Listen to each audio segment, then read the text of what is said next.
Oh iya, saya ada sebentar, ada satu slide, boleh ya? Sebentar. Mohon izin sebentar. Oh iya. Oke.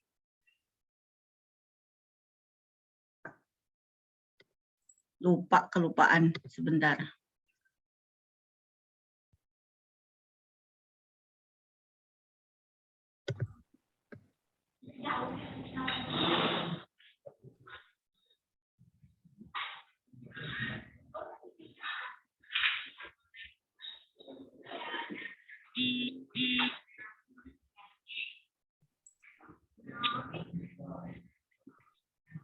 Tidak apa-apa, saya buka dulu ya Bu Riza ya. Ya, silakan. Oke. Enggak, ya, coba. Oke. Assalamualaikum warahmatullahi wabarakatuh. Selamat malam, salam sejahtera untuk kita semua.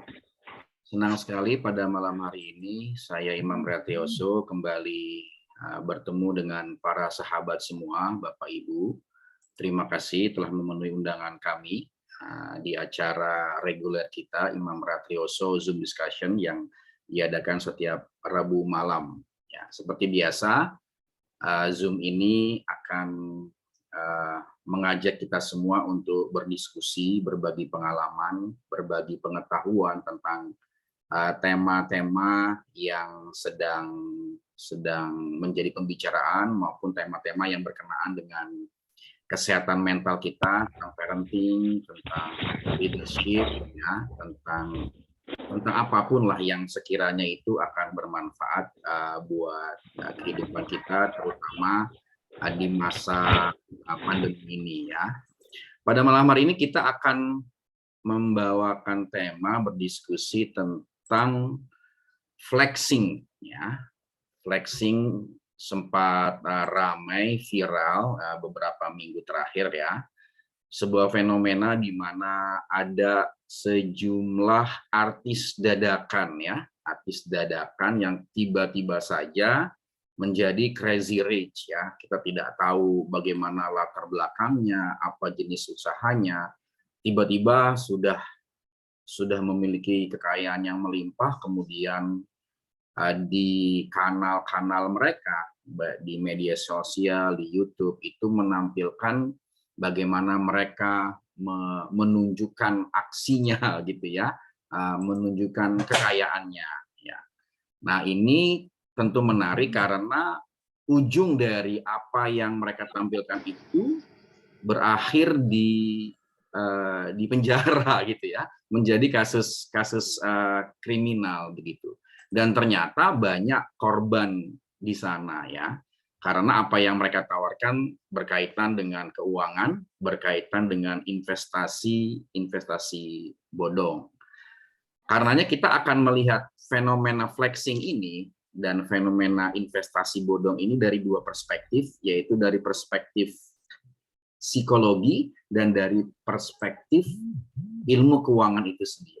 Ya, karenanya telah hadir bersama kita ya, dua narasumber yang sudah tidak asing lagi, sudah beberapa kali juga mengisi di acara Zoom malam hari ini. Yang pertama adalah Ibu Oriza Sativa. Ya. Selamat malam Bu Oriza. Beliau adalah psikolog klinis. Ini sahabat saya sudah lama sekali, sejak zaman kuliah dulu. Ya, sama-sama mengambil profesi psikologi di UPI, kemudian kita sering bekerja sama, ya, sempat beberapa tahun menjadi konselor EAP ya di sebuah perusahaan oil and gas. Ya. Saat ini beliau Ibu Oriza aktif sebagai psikolog klinis di beberapa rumah sakit ya, di antaranya adalah rumah sakit global ya, Bu Oriza ya. Lalu narasumber kedua kita adalah Pak David Darmawan. Ya, ini juga sahabat saya dan kebetulan tetangga saya. Ya, tetangga saya di Komplek Bilimun. Pak David Darmawan ini adalah direktur, CEO, founder dari Socentic ya, sebuah perusahaan yang bergerak di bidang keuangan. Beliau sangat expert di keuangan, terutama di investasi. Ya. Maka kita akan mendapatkan banyak sekali ilmu nanti dari beliau tentang investasi dan bagaimana kita mengenali investasi agar tidak terjerumus ya menjadi korban daripada investasi bodong. Baik, saya kira itu yang menjadi prolog ya. Malam hari ini kita akan diskusi, nanti di tengah jalan Bapak Ibu jika ada pertanyaan bisa langsung bertanya kepada dua narasumber kita, baik melalui chat ataupun dengan langsung buka videonya ya. Baik, diskusi kita akan dimulai dengan pertanyaan, mungkin ke Ibu Oriza dulu nih ya. Bu Oriza, ini fenomena flexing ya, flexing ini kan saya sama Pak David sweet aja deh. Sweet. Siapa duluan? Nggak, biasanya kan yang umum itu ladies first ya, jarang yang men first. Iya. Biasa gitu. Beliau lagi ngetes saya, Bang Imam. Ibu psikolog lagi ngetes saya. Dia nulis-nulis, jadi udah siap. Jadi Pak David aja dulu gitu. Oke, Bu Ariza, sebenarnya flexing ini kan perilaku pamer ya, pamer kekayaan ya, utamanya pamer kekayaan. Nah, dalam konteks berita yang kita ikuti beberapa bulan terakhir ini bagaimana sebenarnya? Apakah flexing itu memang menjadi ada indikasi kelainan perilaku atau memang dia murni digerakkan oleh motif-motif tertentu ya, perilaku flexing ini ya.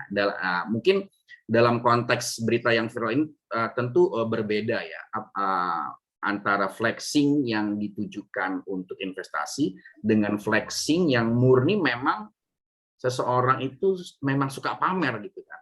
Nah ini ya, mohon pencerahannya. Mungkin itu dulu pertanyaan pembukanya Bu Ariza, silakan. Iya, baik. Oke, saya mulai untuk mengawali sebelum nanti disambut oleh narasumber berikutnya. Assalamualaikum warahmatullahi wabarakatuh. Bapak dan Ibu semua, untuk yang non-muslim, salam sejahtera untuk kita semua. Pada kesempatan yang baik ini kita mungkin berdiskusi gitu ya sifatnya ya Pak Imam ya, dan karena kita semua juga pasti punya latar belakang pengalaman yang bisa kita berbagi di sini gitu ya. Kalau dari saya sih terkait dengan topik yang diminta oleh Zoom ini dari Safaro yang luar biasa nih, kan sebetulnya definisi yang kita sudah baca bersama, mungkin Bapak dan Ibu sempat browsing di sini gitu, bahwa sebetulnya yang disebut dengan flexing adalah bentuk dari menunjukkan kepemilikan atau menunjukkan pencapaian. Jadi kepemilikan, jadi tidak hanya barang sih, tetapi bentuk dari pencapaian. Entah itu jabatan, entah itu kemudian tujuan-tujuan hidupnya. Jadi banyak juga yang berpamer untuk pergi berlibur ke tempat-tempat destinasi wisata yang mewah-mewah. Jadi tidak melulu barang, tetapi pencapaian, juga mungkin prestasi. Kalau prestasi mungkin lebih bisa dimaklumi ya, karena itu di satu sisi secara logik atau secara akal sehat bisa untuk memotivasi sebetulnya gitu. Walaupun pada akhirnya setiap tindakan yang kita lakukan pasti ada dampaknya. Orang tetap iri gitu ya dengan prestasi pencapaian kita, tetapi apapun itu, nah yang disebut flexing sebetulnya adalah bentuk dari memberikan atau menunjukkan kepemilikan atau pencapaian yang oleh orang lain dianggap tidak wajar atau tidak menyenangkan. Jadi sebetulnya ini berdampak negatif pada orang lain. Kalau menunjukkan sesuatu tetapi sifatnya tidak menimbulkan dampak bagi orang lain, itu bukan flexing. Kalau menurut pemahaman saya sesuai dengan kriteria yang kita pelajari, kita browsing gitu ya. Misalkan Pak Imam butuh, zaman dulu tuh ada ya bolpen rotring. Rotring itu kayak mahal sekali ya, yang penanya tuh kecil banget ya. Tahun 90-an ya Pak Imam ya, ada ya? Ya. Kayaknya kita kalau SMA punya rotring itu kayaknya udah mewah banget tuh, gila bolpennya rotring gitu. Nah, suatu ketika mungkin saya butuh rotring pelanggan yang kami hormati, sesama kereta api Serayu akan tiba dan berhenti di stasiun. Sebentar. Oke, mungkin host boleh meng-mute dulu. Ya. Ada yang sedang keluar kota, nggak ajak-ajak nih. Siap. Oke, jadi misalkan kita contoh dulu nih, umpamanya saya patah gitu ya ujungnya, karena itu sensitif sekali. Nah, kemudian saya bilang sama Pak Imam punya nggak sih rotring gitu? Oh, saya punya. Coba kasih lihat dulu, bener itu yang saya maksud nggak? Pak Imam memberikan tunjuk ke saya. Itu bukan flexing, menunjukkan kepemilikan. Tapi kan saya memang butuh gitu ya. Kalau jadi dilihat dari tujuan atau motivasinya. Kalau psikologi itu segala sesuatu itu harus dilihat dari motivasi. Dan setiap tindakan ada ribuan latar belakang yang bisa menjadi dasar penyebab terjadinya perilaku gitu ya. Kalau kita bilang satu tindakan bisa menjadi alasannya bisa menjadi ribuan. Nah, kalau misalkan memang diminta, konteksnya memang diminta dan diperlukan dan memberikan dampak positif bagi orang lain, itu tidak flexing gitu. Tetapi kalau memberikan dampak buruk bagi orang lain itu flexing gitu kan kira-kira. Atau mungkin tidak diminta tapi pamer-pamer sendiri itu bisa jadi flexing. Jadi mungkin itu dulu yang kita harus garis bawahi. Kembali ke tadi analogi sederhana, ketika Pak Imam memperlihatkan rotringnya, saya menjadi tertarik untuk pinjam karena saya butuh, gitu kan. Kalau Pak Imam nggak pamer, saya nggak tahu dia punya kan. Jadi sepertinya demikian. Nah, terkait dengan topik yang sedang kita bahas ini, tadi Pak Imam sampaikan flexing itu terkait dengan sekarang topik yang sedang marak, judi online lah kita sebut, yang terkenal sekarang lagi, tokoh-tokohnya itu sedang dipenjarakan seperti Binomo, Fahrenheit dan lain-lain. Itu tidak lepas kaitannya dengan flexing perilaku, diduga flexing yang mereka lakukan gitu ya, seperti itu. Nah, kalau kita bicara tarik ke belakang lagi, sebelum jauh ada kasus Binomo, sebelum ada Crazy Rich bernama misalkan Indra Ken atau Doni Salaman, itu sebetulnya perilaku flexing sering dilakukan, dan ini seperti sejalan dengan maraknya penggunaan gadget atau media sosial di kalangan milenial. Jadi menurut saya perilaku flexing itu tidak melulu tiba-tiba muncul sekarang karena ada kasus seperti ini, ada yang namanya fenomena Crazy Rich lah, Sultan lah, apapun itu, tetapi memang sejalan dengan adanya maraknya penggunaan gadget dan media sosial, disitulah muncul perilaku flexing itu muncul. Sama seperti mohon maaf keluar dari topik ini, kita bicara ilmiah ya, misalkan mohon maaf kalau ada pepatah yang bilang sejalan dengan adanya hasrat manusia, mohon maaf, prostitusi tidak akan lepas dari sebagai dampak negatif dari adanya hasrat manusia. Nah, sama sejalan dengan adanya perkembangan teknologi, adanya media sosial, flexing itu akan tetap selalu ada. Sekarang kita ambil contoh misalkan kalau saya amati dari tahun 2010 saya sudah pernah menjadi narasumber di beberapa media untuk kasus misalnya Awkarin. Dan perilaku flexing sebetulnya sebelum jauh, misalkan mohon maaf diduga Atta Halilintar kan sebetulnya menurut saya loh, diduga itu dia juga sebetulnya pakar-pakar flexing itu sudah ada sebelum si para sultan dan yang mengaku sultan dan mengaku Crazy Rich ini, mohon maaf seperti Awkarin. Mereka justru kontennya isinya flexing semua, perilaku flexing misalnya. Menurut saya Atta Halilintar misalnya, itu bisa jadi menurut saya itu flexing gitu ya. Tetapi itu kembali lagi diduga menurut saya itu flexing. Jadi apa saja yang dia punya, mulai dulu kan dia sebenarnya terkenal kan dari zaman-zaman 2009-2008 itu kan dengan dia punya koleksi mainan anak-anak namanya Squishy. Dari situ beranjak dia punya ini, punya itu, semua dipamerkan. Nah, jadi kira-kira kalau kita bicara flexing, pengertiannya seperti itu dulu Pak Imam. Oke, Bu Riza, berarti yang menjadi garis besarnya, garis pembedanya adalah flexing itu dinamakan flexing kalau dia menimbulkan kerugian ya kepada orang lain ya, gitu ya, Bu Riza. Ya, kalau memang tidak menimbulkan kerugian, dia pamer justru menimbulkan mohon maaf dampak positif atau setidaknya bisa dimanfaatkan oleh orang lain, itu menurut saya tidak flexing. Misalnya Pak Imam pamer misalkan, atau ada teman kita di sini pamer uang 1 gepok. Dengan gitu saya jadi punya justifikasi untuk, aduh saya lagi nggak punya duit, saya mohon pinjam gini. Dan ketika saya dikasih pinjam kan sebetulnya ya motif flexing menjadi samar kalau kata saya. Dan yang dilakukan flexing perilaku itu kan di media sosial. Kita sebagai penonton kan tidak bisa berbuat apa-apa dan sejujurnya tidak mendapat apa-apa selain rasa iri, jujur deh, bener nggak ya kan? Dan sifat iri itu sebetulnya kita harus akui sebagai sifat humanity atau sifat dasar manusia gitu.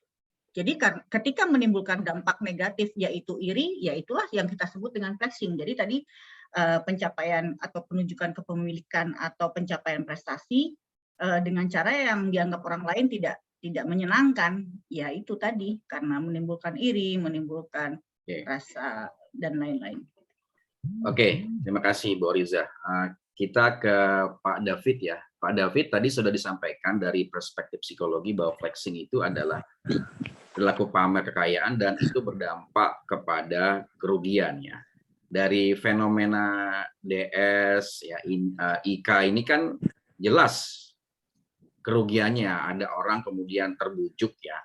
Nah, DSIK ini kan kemudian menjadi afiliator Pak Davidnya. Nah, dari perspektif keuangan kan pasti ini kan tidak serta-merta. Ini kan pasti by design, Pak.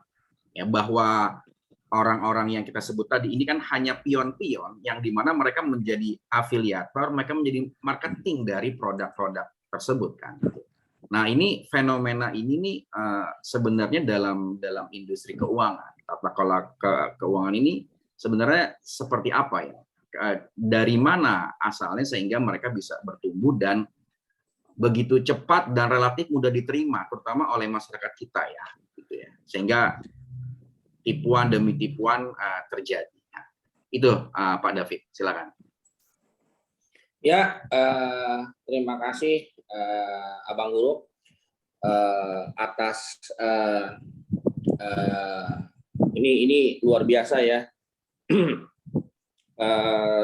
Tema hari ini buat saya sangat berat juga untuk saya sharing sebenarnya, karena buat kita di dunia keuangan memang penting juga gitu ya untuk bersikap memamerkan ya, itu udah pasti karena nggak mungkin lah orang percaya sama kita kalau kita nggak mamerin ya gitu. Kayak saya kan tadi di awal Zoom kan Pak Imam bilang kalau saya tetangga Pak Imam, ya kan? Tapi kan Pak Imam nggak bilang rumah saya yang di mana, ini rumah yang keberapa, ya kan? Sama istri yang keberapa, gitu kan? Ya nggak usah disebutin sih, tapi semua orang tahu lah kalau saya anak Betawi, ya kan? Minimal istri ya harus 4, kalau belum 4 ya 3 gitu kan. Anak Betawi asli mana mungkin bini 1 gitu kan. Jadi mohon izin ini Bu psikolog, saya sedikit flexing nih. Ya, jadi kalau di Indonesia kalau saya bisa marah dan kesal sekali lagi nih Bang Imam ya, ini menyebalkan gitu, sangat menyebalkan. Buat ya saya nggak nganggap diri saya ini seorang financiers atau seorang ahli finansial yang sejati atau di level mana, bukan. Tapi yang sangat mengesalkan itu adalah memang seperti yang tadi Ibu nama beliau indah sekali ya, itu kan artinya padi ya, itu bahasa Latinnya padi kalau nggak salah itu Ibu Eza. Artinya ya itu seperti itu. Jadi itu sangat menyebalkan ya Bang Imam. Tapi saya rasa kejadian-kejadian di ujungnya kayak penipuan-penipuan yang terjadi dari produk-produk keuangan yang ada itu memang hasil dari interaksi para wannabes gitu ya, wannabes. Nah, wannabes itu istilah bahasa Inggris yang artinya orang-orang yang ingin gitu. Orang-orang yang ingin. Nah, jadi orang-orang yang ingin kaya, cepat kaya gitu kan. Ya, mereka main percaya aja gitu. Nah, buat orang-orang kayak saya nih nyebelin banget gitu ya ketemu manusia-manusia yang kayak DS, IK kayak gitu-gitu ya. Karena dari awal saya secara pribadi sih ya namanya kita udah berkecimpung di dunia keuangan gitu ya, kita mah udah tahu kalau itu pasti akal-akalan. Saya udah sampaikan ke beberapa anggota keluarga saya yang dekat ya, yang sempat beli beberapa belas juta, ya untung masih beberapa belas juta, yaitu robot trading segala macam gitu. Saya udah sampaikan gitu, ini nggak mungkin benar juga gitu, karena yang namanya kalau kita lihat dari keuangan, dari segi keuangan, kita nggak usah bicara dari flexingnya dulu deh ya, dari tingkah laku orang marketing ya. Kalau namanya produk keuangan, nggak usah skema-skema penipuan yang kayak begini ya, yang bisa jadi masalah, Bang Imam. Bukan produk-produk yang jelas-jelas konvensional pun justru banyak masalah. Produk-produk yang katanya diawasin oleh OJK lah, terdaftar di OJK lah, itu bermasalah gitu. Nah, itu udah pasti. Nah, saya hanya ingin menggarisbawahi fenomena flexing ini di dunia keuangan ya, atau ya ini memang salah sendiri, salahnya para pembeli produk itu, karena mereka itu kan juga mau dapat easy cash ya, uang mudah gitu kan. Nah, kalau buat orang-orang kayak kita, Pak Imam, pada saat saya seorang David Darmawan, kita bicara keuangan misal, atau saya bicara dengan lawan diskusi saya nih, pada saat kita berbicara keuangan, contohnya ya kita pasti cek dulu gitu. Siapa ini? Apakah seorang David Darmawan ini punya bank, punya pengalaman, pendidikannya di mana, sejarah keluarganya seperti apa? Kok tiba-tiba dia bisa bilang kalau dia ini seorang budayawan keuangan misalkan, atau memahami money culture, atau saya bergelut di dunia investasi. Ya, zaman sekarang minimal kita Google dulu lah, gitu kan? Kita Google dulu, kita cari info dulu. Nah, terlepas daripada bagaimana cara kita memamerkan jati diri kita di sosmed, saya pribadi itu banyak di sosmed ada. Kalau saya sih dari dulu ya, Bang Imam, kalau saya mau memamerkan eksistensi saya di sosmed itu secara momentum gitu. Jadi momennya apa? Saya suka bagaimana ya. Kadang saya pakai sarung, kadang saya pakai Mercedes. Kadang ada saya di depan mobil sport, kadang saya ada di. Jadi kalau saya lihat sih sebenarnya sesuatu yang bagus itu tidak dipaksakan. Terlepas dari ada peribahasa yang bilang tong kosong nyaring bunyinya, atau seperti Profesor Renal Kasali bahas kemarin bilang kalau poverty scream, kemiskinan itu berteriak, tapi kalau wealth whispers. Jadi kalau orang-orang yang kaya itu lebih suka berbisik, dia nggak teriak-teriak, tapi istilahnya tuh peribahasanya berbisik, jadi nggak mau berisik-berisik lah gitu.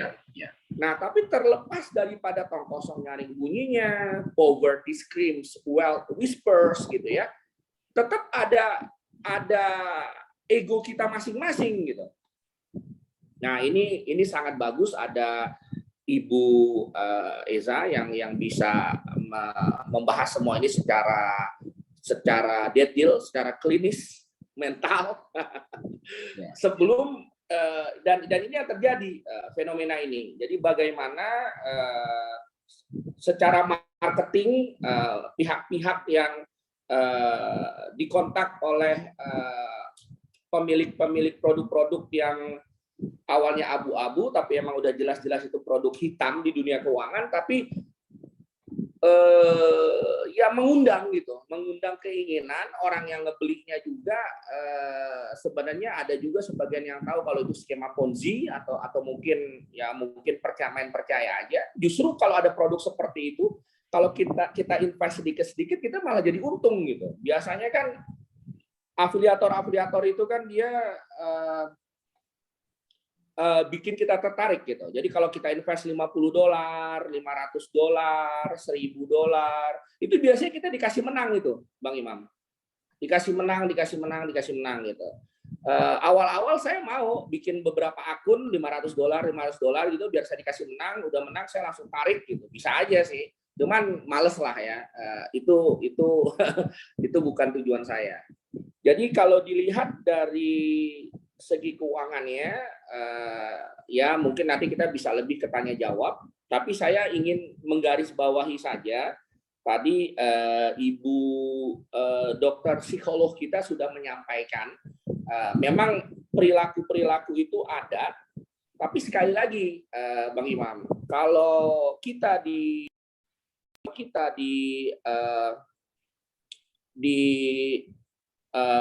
keuangan, ya kita harus lihat sejarahnya. Gitu. Ya itu yang saya bingung di Indonesia, ya yang seperti tadi Ibu dokter juga sudah sampaikan, tiba-tiba ada satu fenomena orang yang nggak pernah sekolah, nggak pernah belajar, nggak pernah dapat sertifikasi profesi keuangan, tiba-tiba dia ahli di bidang ini gitu. Nah itu yang sebenarnya jadi tanda tanya. Jadi kalau di dunia keuangan tuh nggak mungkin kita come from nowhere gitu, Bang Imam. Nggak mungkin. Jadi pasti ada sejarahnya. Kenapa kita bisa jadi pakar keuangan atau menjual produk? Karena kalau menjual produk itu juga harus ada sertifikasinya, ada sertifikasi profesi gitu. Ada dari Bapepti, ada dari OJK. Jadi ada ya seperti kalau penjual reksadana aja itu ada sertifikasinya. Misalkan namanya WAPER, wakil perantara penjual reksadana, WMI, wakil manajer investasi. WME wakil manajer efek gitu ya. Jadi ada sertifikasi profesi juga gitu. Nah, ini yang menjadi satu budaya di Indonesia saya lihat gitu semenjak saya balik ke kampung saya nih tahun 2004 karena saya lama di Eropa gitu. Kalau di Eropa nggak ada orang jual produk keuangan kalau dia itu nggak punya cerita hebat dulu lah istilahnya. Mungkin dia sekolah di mana ya kan, London Business School, Fontainebleau gitu kan, dia kuliah dulu gitu. Kalau dia pun seorang yang jenius gitu di bidang saham, ya dia akan kasih bukti-bukti real gitu kan, ada sponsornya dari perusahaan keuangan juga yang ngasih tahu kalau dia punya strategi trading mungkin bagus buat jual beli saham gitu. Jadi selalu ada ya walaupun kerugian itu loss itu di investasi itu selalu ada resikonya gitu ya Bang ya. Jadi seperti itu. Nah, this is the different nih. Ini bedanya gitu antara republik kita yang tercinta ini, republik kita nih yang lucu ini gitu kadang ya, yang orang nggak pernah sekolah apa-apa, nggak pernah ngapa-ngapain gitu dengan modal gambar. Kalau saya sih dari dulu udah paham gitu, dan mungkin kita nggak lihat hanya di Indonesia, Bang Imam. Kalau kita telusurin, kalau kita gunakan hashtag ya, mungkin binary trading, option trading, kita bisa lihat video-video mobil-mobil mewah, gedung-gedung, kantor-kantor mewah atau apa yang memang disediakan oleh si provider jasa itu ke afiliator-afiliator gitu. Yang dimana pada saat si afiliator taruh video itu atau foto itu di akun sosmednya, orang-orang nyangka, oh ini si afiliator nih yang punya mobil ini, yang punya kantor ini, yang punya rumah ini, atau yang lagi trading untungnya sekian gitu. Itu banyak gitu. Banyak. Jadi ada akun-akun yang memang diberikan media assets ya, dikasih video, dikasih gambar gitu sebagai modal. Tapi pas kita telepon kadang foto atau ya kalau saya mah paham lah. Misalkan saya lihat di akun tersebut afiliator atau yang ngejual produknya orangnya bule, rambutnya pirang. Tapi pas kita telepon atau kita dapat telepon dari dia, aksennya kayak orang Afrika gitu. Kalau saya kan tahu gitu. Nah, jadi ini yang terjadi Bang Imam di Indonesia. Kenapa pola seperti ini bisa diterima oleh masyarakat kita? Karena terlepas daripada ya ini kayak film di Bollywood juga ya. Bikin mimpi gitu kan. Jadi bikin mimpi gitu. Orang suka ngelihat kesuksesan gitu. Saya juga seperti yang tadi ibu dokter psikolog itu menyampaikan, saya juga suka pamer pada saat saya sukses atau ada mobil baru misalkan atau apa. Tapi itu memang meluapkan apa yang ingin saya capai gitu. seperti itu. Tapi sekali lagi ini per kasus itu kan beda, pola flexing kita beda gitu. Misalkan saya anak Betawi ya kan, ya emang kita udah beda gaya kita, emang gitu gitu. Dan itu bisa dilihat di sosmed saya. Kalau di IG saya ada David Darmawan 76. Ada akun Facebook saya David Darmawan 30. Ya iya, tinggal di Google aja lah David Darmawan gitu. Pasti Bang Imam juga lihat kan, yang dimana saya kadang ada pakai sarung, pakai jas, ada pakai baju tradisional misalkan. Ya kalau saya mah apa adanya gitu. Tapi memang ada individu-individu yang memang punya tujuan-tujuan tertentu pada saat mereka berpose atau berselfie di depan kameranya, seperti itu, Bang Imam. Jadi intinya background check itu penting sekali. Oke, Pak David, ini menarik ya. Tadi Pak David menyampaikan ada benchmarking di negara Eropa ya, di mana orang tidak bisa ujuk-ujuk menjadi seorang ahli di bidang keuangan. Ada regulasinya ya. Nah itu kenapa itu tidak terjadi di negara kita? Apakah karena memang perangkat hukum kita yang belum memungkinkan untuk itu? Lalu kemudian Pak David, dalam konteks yang terjadi hari ini, kenapa kok kita kemudian hanya fokus kepada para afiliatornya, ya? Sehingga narasi kita itu selalu kepada afiliatornya, sedangkan yang menjadi sumber yaitu dari produk itu sendiri, binomo, binary, itu jarang-jarang diungkap, dan siapa sebenarnya tokoh-tokoh di belakang mereka, Pak, gitu, Pak. Kan pasti kalau kita simulasikan ya, afiliator ini kan kita didesain oleh mereka. Kamu pakai baju ini, kamu tinggal di rumah ini, kamu pakai mobil ini ya.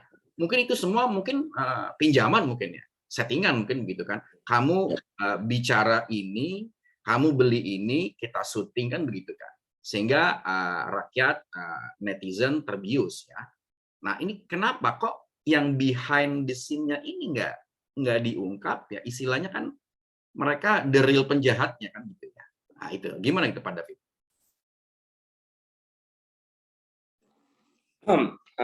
Jadi sekali lagi nih Bang Imam, jangankan produk yang sudah tersertifikasi atau individu-individu yang sudah mendapat sertifikasi untuk menjual produk yang legal gitu ya. Yang legal pun bisa bermasalah di Republik kita ini karena kurangnya pemahaman.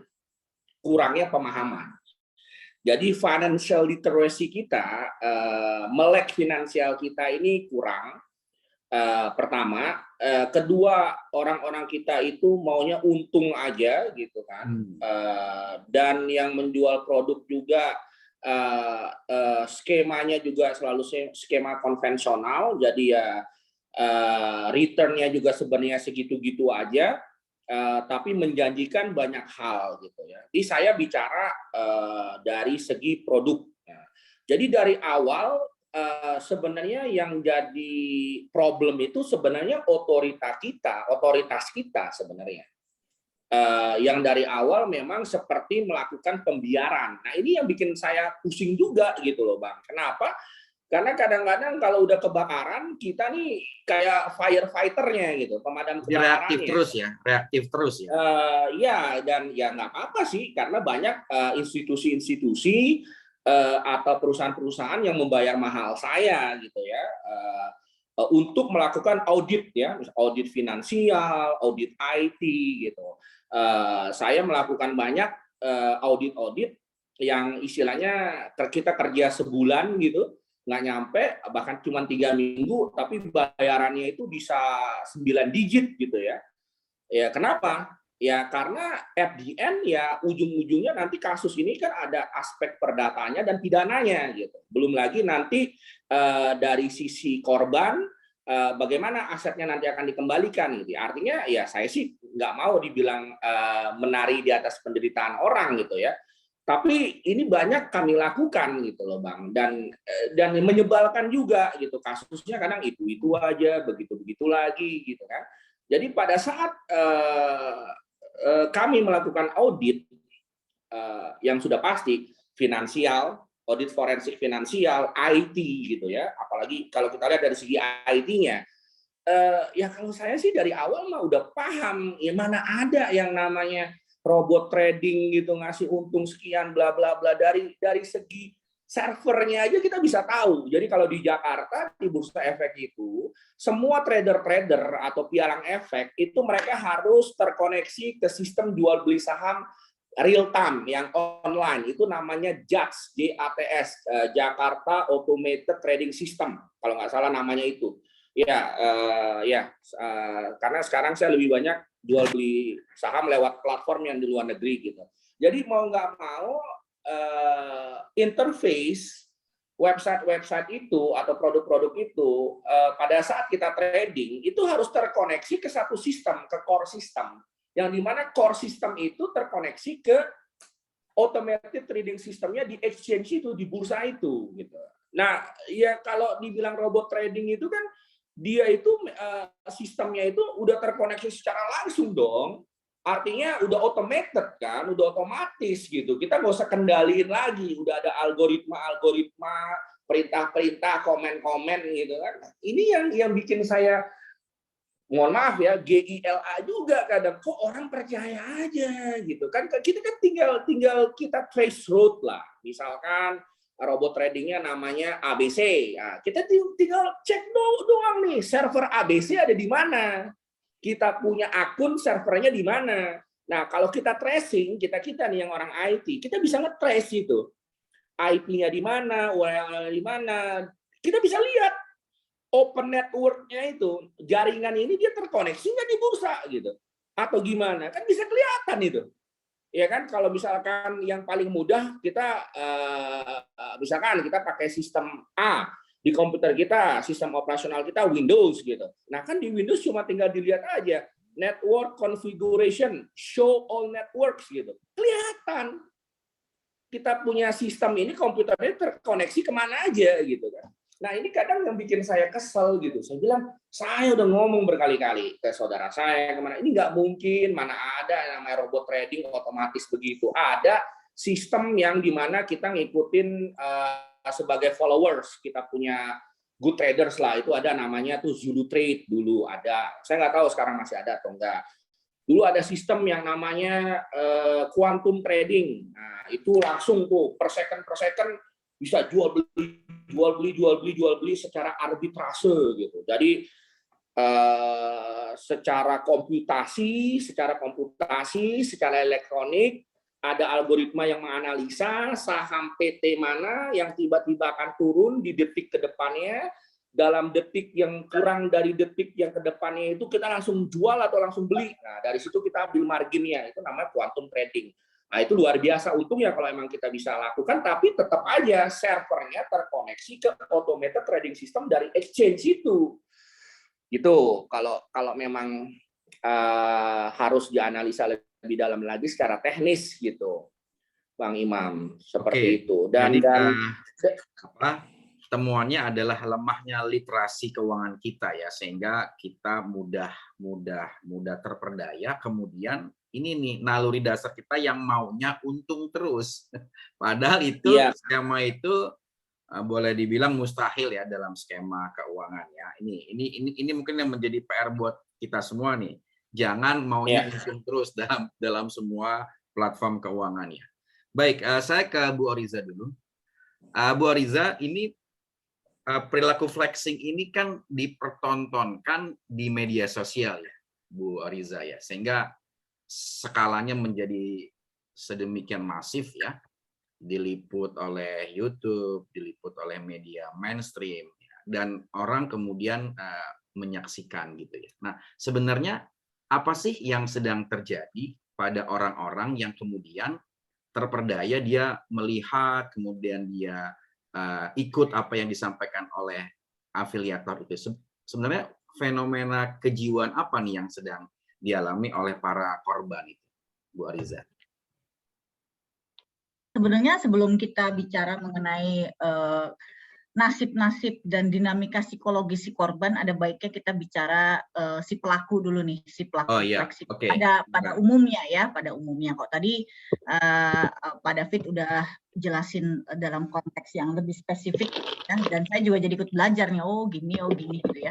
Tapi pada dasarnya biasanya orang melakukan flexing alias pamer itu ada beberapa analisa yang bisa kita lakukan atau kita bisa pikirkan. Yang pertama adalah biasanya jujur ya, kalau sebetulnya ini analogi dasar ya, bahwa orang pamer biasanya ada, kita suka apa ini orang nggak percaya diri gitu ya, jadi sebetulnya mendongkrak kepercayaan diri, atau kalau dalam defense mekanisme pertahanan diri ya dalam ilmu psikologi itu sebenarnya bentuk dari kompensasi dari rasa minder dia, merasa insecure, tidak mampu gitu. Sebenarnya kayak orang-orang yang berilmu tadi Bang David juga udah bilang gitu ya, semakin tong kosong nyaring bunyinya tadi Bang David udah bilang, itu sebenarnya valid sekali gitu. Jadi sebenarnya kita sendiri juga pakar keuangan kayak Bang David gitu kayaknya ya nggak pamer. Kalau pamer pengen bikin lucu-lucuan aja gitu kan. Jadi sebetulnya bukan dengan niat untuk memang melakukan flexing, tapi memang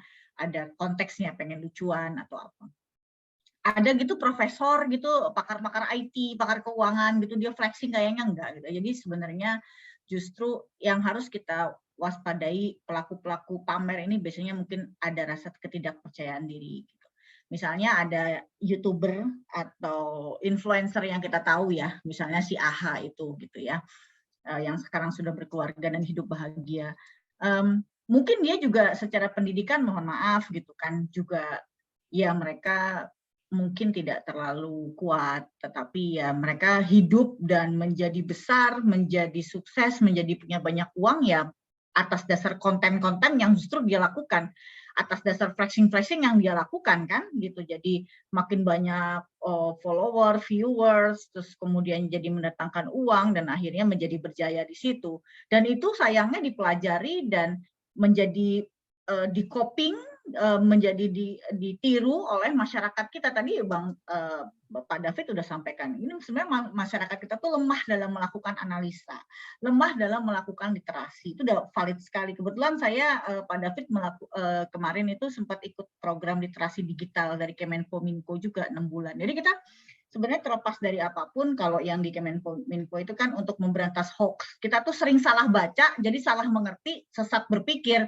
Nah sama, kalau dalam keuangan pun kurang literasi, jadi salah kaprah, salah langkah, salah arah gitu kira-kiranya. Jadi satu, mendongkrak rasa percaya diri sebagai bentuk dari defense mekanisme yang kita sebut dengan kompensasi. Kemudian yang kedua, secara biasa sih sebetulnya orang pamer atau flexing untuk mencari perhatian, entah orang-orang tertentu atau memang kalau dalam konteks yang tadi dibicarakan secara spesifik dari kejahatan dunia keuangan tadi, itu menarik perhatian follower atau viewers untuk wah keren, mau dong. Kalau yang kemarin dilakukan itu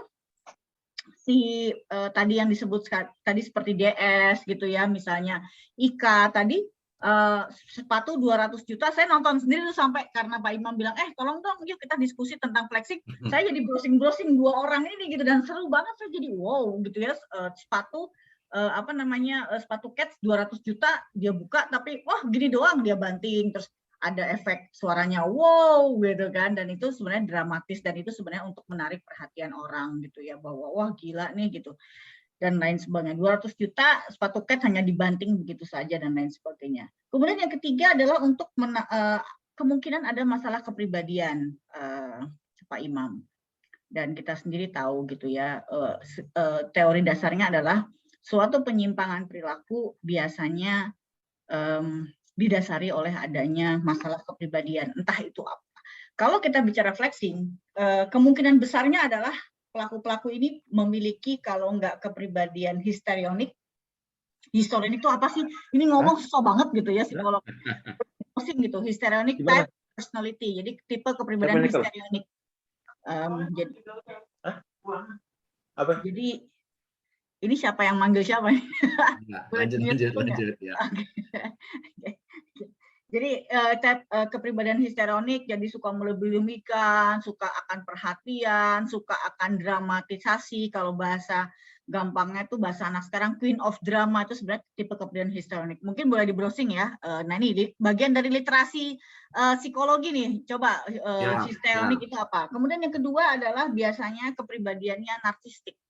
Narsistik itu selalu memiliki pola pikir egosentris, selalu ingin menjadi pusat perhatian dan lain sebagainya. Narsistik itu bukan berarti suka selfie ya, nggak ada hubungannya ya.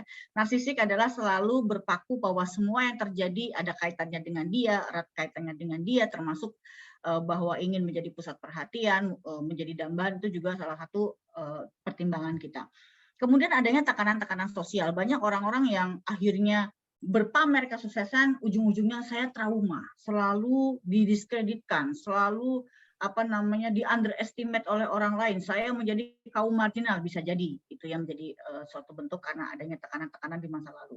Kemudian yang kelima adalah kemungkinan adanya tuntutan atau profesi pekerjaan tadi seperti sudah disampaikan oleh Pak David juga, kita inline gitu ya, bahwa ini mungkin memang tugas atau memang resiko pekerjaan, dia harus pamer, didandanin, dikasih mobil, disuruh ini, ya itu memang bagian dari tuntutan atau target profesi yang dia harus lakukan untuk menarik massa supaya pada mau berinvestasi dan lain sebagainya gitu. Nah, jadi terkait dengan pelajaran yang harus kita petik, pertama dari sisi psikologi. Hati-hati dengan apa yang kamu lihat dan apa yang kamu dengar, gitu ya. Jangan, kok tadi Pak David bilang, jangan mudah untuk tergiur, jangan mudah untuk terpancing dengan apa yang kita lihat dan apa yang kita dengar. Analisa, baca, literasinya seperti apa, ya kan? Dasar pemikirannya apa, dan kita harus tahu bahwa segala sesuatu itu pasti tidak muncul dengan instan. Tadi bilang ada gitu nggak sekolah jadi pakar keuangan, apa kabar kita, apa kabar Pak David katanya yang udah sekolah jauh-jauh sampai Eropa gitu misalnya gitu. Jadi artinya pasti segala sesuatu itu ada prosesnya dan tidak muncul dengan instan. Nah, tapi kan masyarakat kita tidak bisa. Nah, ini kenapa? Nah, ini untuk merujuk pertanyaan kedua gitu ya, bahwa sebetulnya kalau menurut saya banyak orang-orang kita yang menjadi fenomena umum atau fenomena dasar manusia, yaitu satu, sifat konformitas, ikut-ikutan. Itu pasti. Refleks orang untuk ikut-ikutan itu pasti. Itu yang kita sebut dengan sifat konformitas. Itu kita pakai teori, bukan saya sebenarnya psikolog klinis, tapi ini kita menggunakan pendekatan psikologi sosial gitu ya. Konformitas, ikut-ikutan. Kemudian ada pendekatan atau teori yang kita bisa sampaikan bahwa keberhasilan itu meningkatkan motivasi. Jadi si pelaku-pelaku oknum-oknum ini, kalau kita bilang, mungkin Pak David juga sepakat nih, ini namanya kejahatan sistematis ya. Jadi sistemik. TSM, terstruktur, sistematis, masif. Enzo and Debré itulah pokoknya gitu ya. Jadi sistemik, sistematis, Enzo and Debré artinya bahwa mungkin Pak David nanti bisa menjelaskan sesistematis apa sih supaya kita juga tidak terperdaya gitu ya. Nah, jadi keberhasilan meningkatkan motivasi. Yang dilihat adalah kesuksesan. Yang dipamer adalah kesuksesan dan dengan mudahnya membanting sepatu 200 juta. Terus kalau ada adegan-adegan kemarin Ika itu di rumahnya dulu yang di Trans 7 dibilang tas harga ada yang 1M, kayak misalnya Atta Halilintar memberikan istrinya harga tas 1M segala macam. Dengan mudahnya, keberhasilan akan meningkatkan motivasi. Dia akan melihat siapa sih yang memberikan tas itu, siapa sih yang ngebanting sepatu barunya harga 200 juta. Oh, orang yang ikut bisnis bernama Binomo. They will find out. Orang-orang akan mencari Fahrenheit apa. Oh, berarti untung dong. Buktinya sepatu 200 juta, sepatu cat dia banting. Akhirnya akan termotivasi untuk ikut. Nah, kemudian sebagai penyaluran kebutuhan psikologis dasar manusia. Nah, nanti akan saya sampaikan, ada satu slide yang mungkin akan saya sampaikan sebelum ini. Nah, jadi untuk korban, singkatnya, saya boleh share dulu. Boleh. Silakan Ibu, sudah dibuka. Ya. Mana ini? Mudah-mudahan ke share. Oke.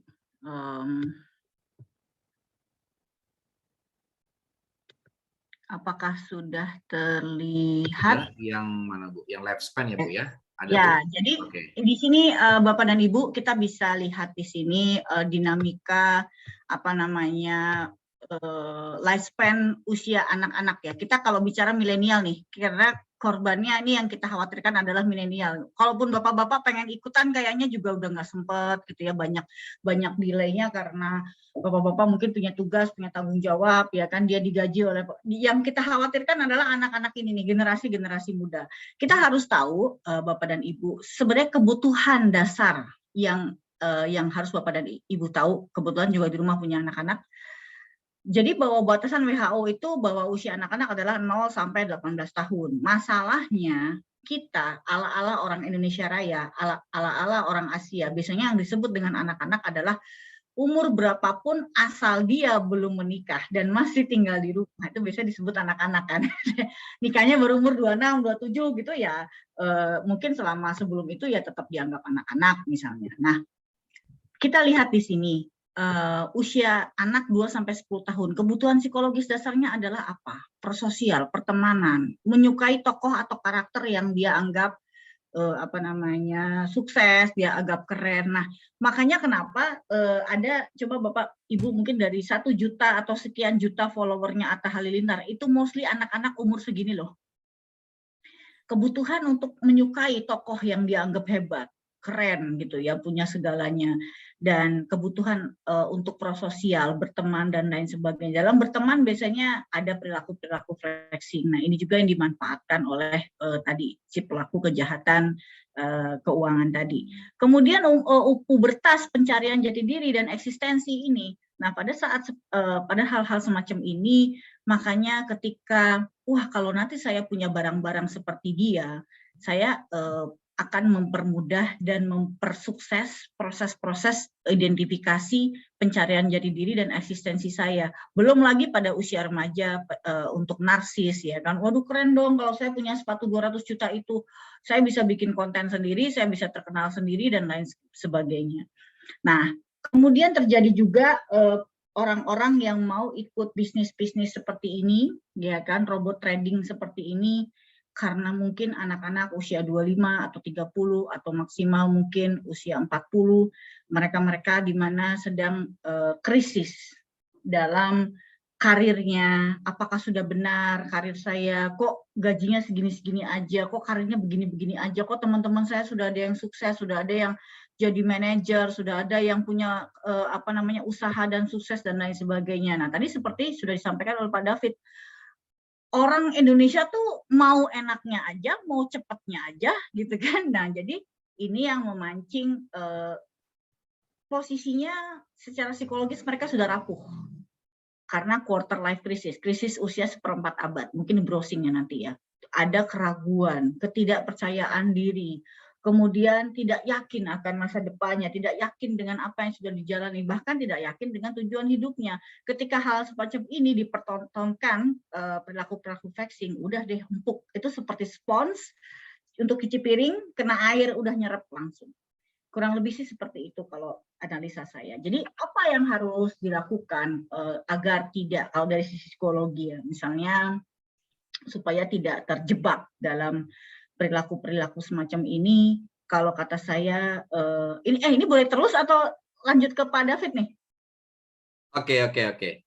Sebentar, Bu Oriza. Saya sudah dapatkan poinnya ya dari pertanyaan saya tadi bahwa aja belakangan ya. Oke. Ya, tadi Bu Oriza menyampaikan bahwa di karakter para afiliator ini adalah mereka yang umumnya punya kepribadian narsistik ya dan histotronik ya. Nah, ini saya membayangkan ya, ini yang jarang diungkap. Betapa hebatnya ya kalau teman-teman HR, betapa hebatnya tim rekrutmennya. Tim rekrutmen dari produk ini kan bisa menemukan orang-orang yang kemudian relatif sukses kan, relatif sukses dalam menjual, mempromokan produk-produk itu. Nah, ini kan behind the scene ini yang bagi saya ini belum terungkap. Pasti mereka punya ilmu tersendiri yang bisa memasang orang ya menjadi dramanya sukses ya. Iya, begitu ya. Gitu. Nah, yang kedua tadi jawaban dari pertanyaan saya, Ibu Oriza bilang bahwa para korban ini, terutama kita ini, menjadi perilaku konformitas ya, mudah meniru karena ya iklannya itu datang terus kan begitu kan, iklannya itu datang terus. Nah, Ya, cuman yang mereka menjadi memanfaatkan sifat dasar manusia yang konformitas. ya Suka konformitas. Nah, cuman yang menjadi keprihatinan adalah tadi slide Ibu ya, itu sangat bagus ya. Betapa dampak dari pengaruh-pengaruh dari afiliator inilah yang justru destruktif ya terhadap anak-anak kita. Nah, ini yang sepertinya perlu diangkat, bahkan perlu istilahnya itu kita mendatangi para afiliator, ini loh dari dampak kamu itu, anak-anak kita ini loh. Dan itu kita bicara generasi. Ya. Kalau dia punya follower 1 juta, 2 juta, ya 10% saja yang terdampak destruktif, betapa itu menyumbangkan apa ya, keburukan bangsa. Nah, ini yang kiranya mudah-mudahan bisa diangkat dan didengar oleh para afiliator sehingga ketika mereka melakukan aksinya, mereka tidak hanya memikirkan keuntungan pribadi, tetapi apa dampak di balik ini, kan begitu. Kalau yang dipertontonkan adalah kekayaan, kemudian kekayaan itu dengan cara membanting harga yang mahal, ya. Kemudian bagaimana memberikan tas yang mahal kepada pasangan, ya buat saya itu sebuah keprihatinannya. Kenapa kita tidak mengambil tokoh-tokoh yang lebih organik ya? Kita bisa mencontoh misalnya bagaimana seorang Ciputra menjadi kaya, dia banting tulang, dia jadi tukang dulu, Bob Sadino. Kan sebenarnya pesan-pesan flexingnya sebenarnya bisa positif ya. Nah, ini sebenarnya juga gugatan buat media sebenarnya, bahwa mereka berkepentingan terhadap pembentukan karakter dan warisan yang akan diberikan kepada generasi kita ya. Tidak terbayangkan kalau generasi kita ini akibat dampak dari afiliator yang destruktif itu melahirkan generasi yang instan, generasi yang tidak sabar, generasi yang tidak organik, generasi yang harus melalui semuanya melalui proses itu loh. Mau jadi kaya berproses, mau jadi terkenal berproses, mau jadi artis yang keren berproses. Nah, sebenarnya kita punya afiliator yang cukup banyak dan itu positif. Namun entah kenapa kok selalu yang muncul itu selalu adalah mereka-mereka yang menang gitu ya. Yang menang selalu mereka-mereka yang destruktif tadi ya itu. Nah, ini mudah-mudahan menjadi sebuah keprihatinan kita semua ya. Oke, terima kasih Bu Oriza. Tapi sebentar Pak Imam, kalau ya. Saya perhatikan gini, tidak melulu juga peran media, karena mereka itu kan upload video-videonya sendiri. Sebenarnya salah-salah generasi kita juga nonton sih sebenarnya. Nah, peran kita sebagai orang tua untuk mendampingi. Kalau dulu menjadi orang tua zaman dulu lebih mudah karena yang didampingi adalah pada saat belajar. Bermain juga cuma gitu-gitu aja. Yang dimainin kan sudah jelas. Perang-perangan, masak-masakan, petak umpet, galasin, gobak sodor, main karet. Ketaker anak kita. Kalaupun marah, dimarahin pulang karena pulang maghrib gitu, kotor, cemong-cemong, sepedanya rusak. Tapi sekarang itu yang menjadi permainan anak-anak adalah apa yang dia tonton dan itu tidak bisa kita kendalikan. Nah, ini sebenarnya menjadi PR kita sebagai orang tua untuk mendampingi. Tapi masalahnya kalau kita memban, ya kan Pak David ya, kalau kita memban, mohon maaf, konten pornografi, konten kekerasan itu mungkin bisa, tetapi konten orang pamer masa ada gitu, saya nggak tahu deh, ini gimana nih. Nah, jadi inilah sebenarnya liarnya dunia media sosial. Jadi akhirnya anak-anak kita, kebetulan anak tetangga saya juga ikutan tuh anak SMA gitu, berapa juta gitu. Jadi baru SMA ya judi online gitu. Jadi ini juga sebetulnya menjadi keprihatinan ketika apa yang anak-anak lihat di media sosial tidak selamanya bisa kita pantau itu kira-kiranya. Jadi setuju Bu Oriza. Baik, sebelum kita melanjutkan kepada para sahabat Bapak Ibu, jika ingin mendapatkan sertifikat dari acara ini silakan klik ya link yang sudah saya chat di chat ya. Oke, supaya diskusi kita tidak didominasi hanya orang bertiga, saya, Bu Oriza, dan Pak David. Kayaknya nggak seru nih kalau cuma bertiga. Padahal yang hadir ada banyak ya. Silakan buat Bapak Ibu yang ingin mengajukan pertanyaan melalui chat ataupun langsung dengan membuka video, silakan. Tadi ada Ibu siapa ya? Kok sudah menghilang lagi? Silakan yang ingin mengajukan pertanyaan, teman-teman. Pak Abel, Pak Agus, Pak Ahmad Jainuri, silakan. Oke, Pak Imam Baihaqi. Ini sesama pemilik nama Imam, selalu keren nih, bertanya lebih dulu. Silakan Pak Imam. Ya, terima kasih. Assalamualaikum warahmatullahi wabarakatuh. Waalaikumsalam warahmatullahi wabarakatuh. Waalaikumsalam. Saya tidak menyalakan video karena sinyalnya bisa terganggu ini. Siap, siap. Silakan Pak. Dari tadi kita mendengarnya seolah-olah ini hal biasa saja gitu ya. Kejadian orang menipu, kejadian orang melakukan sebuah kegiatan yang Ya. merugikan orang banyak, ini seolah-olah ya biasa saja gitu. Padahal ini merupakan kejahatan, ini tindakan kriminal gitu.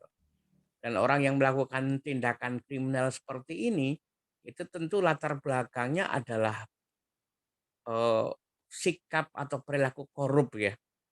Perilaku korup itu perilaku yang destruktif, menghancurkan orang lain, tapi untuk kepentingan pribadi, memberikan keuntungan kepada pribadinya atau kelompoknya. Lah yang seperti ini kan perlu diambil tindakan-tindakan yang antisipatif. Tuh, jadi bukan sekedar telah terjadi, habis begitu rame-rame dan sebagainya gitu. Nah, ini baru kejadian di grup kita lah gitu, grup perkawanan kita yang jumlahnya lumayan banyak dan ada orang yang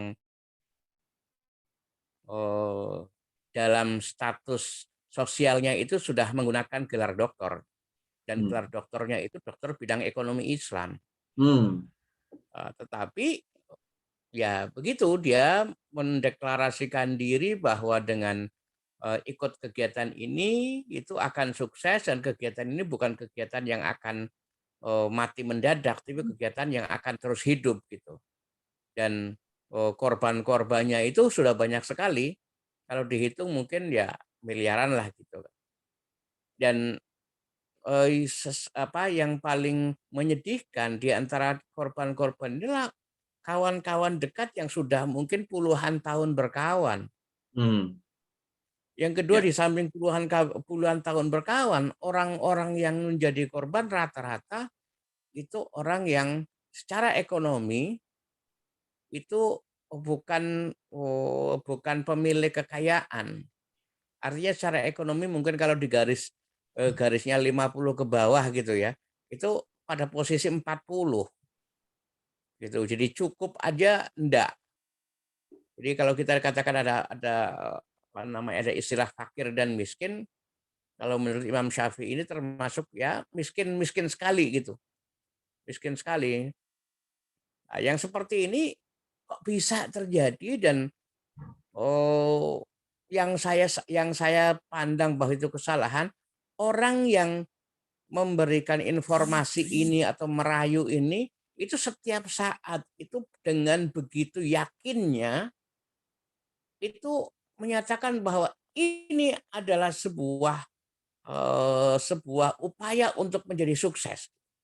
Nah, ketika sekarang dia melihat bahwa perusahaan itu bangkrut atau proyek itu bangkrut atau sistem itu bangkrut, dia pun seolah-olah ya kita semua sudah dewasa. Dia jawabnya gitu, kita semua sudah dewasa dan semua ketika mengambil keputusan ya keputusan itu keputusan orang dewasa.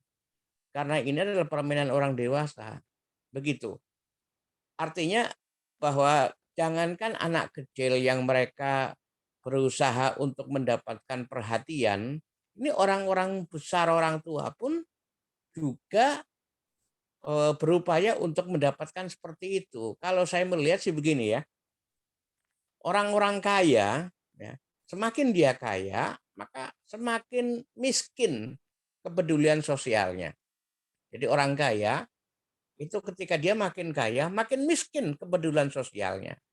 Sementara orang miskin, ketika dia makin miskin karena sesuatu hal, dia makin kaya dengan bayangkan kesuksesannya. Makin kaya dengan bahasanya itu onani ekonomi. Itu. Jadi berharap berpikirnya akan sukses inilah, itulah yang disebut kita onani ekonomi. Seolah-olah dia sukses padahal ya ambruk begitu. Kenikmatan ketika dia bisa, kalau dalam judi masang segini habis itu deg-degan dan habis itu ya sudah kolaps. Nah, pertanyaannya, apakah ada tindakan-tindakan hukum yang bisa diambil sebelum sampai banyak korban? Itu pertanyaan saya. Apakah ada tindakan-tindakan hukum yang bisa diambil sebelum banyak korban? Karena begini, ketika kita berbicara mengenai korban-korban dari pinjaman online, di mana pinjol-pinjol ini tidak memiliki izin dari OJK maupun dari BI maupun dari mana-mana pihak yang berwenang, ketika saya hubungi mereka, orang-orang yang berwenang, Pak, kami bagaimana memberhentikan mereka karena mereka tidak berjalan di jalan kami. Nah, begitu. Jadi mereka tidak berjalan pada jalan kami. Jadi gimana kami memberhentikan? Mereka punya alasan bahwa penjahat-penjahat itu tidak menggunakan izin. Kalau tidak menggunakan izin, bagaimana kami hentikan perizinannya gitu. Padahal kalau menurut pandangan kita sebagai orang-orang yang waras, setiap kali ada kejahatan di depan kita, posisi apapun, ya sudah, kejahatan itu harus diberhentikan. Kalau memiliki kekuasaan ya dengan tangannya, kalau tidak memiliki kekuasaan dengan mulutnya, kalau kekuasaan itu memang sangat sedikit, ya mungkin hanya menyampaikan, ya sudahlah dengan hati nuraninya saja. Saya kira itu. Jadi pertanyaan saya tadi jelas, apakah ada bisa tindakan-tindakan hukum yang bisa diambil untuk menghentikan kejahatan-kejahatan seperti ini?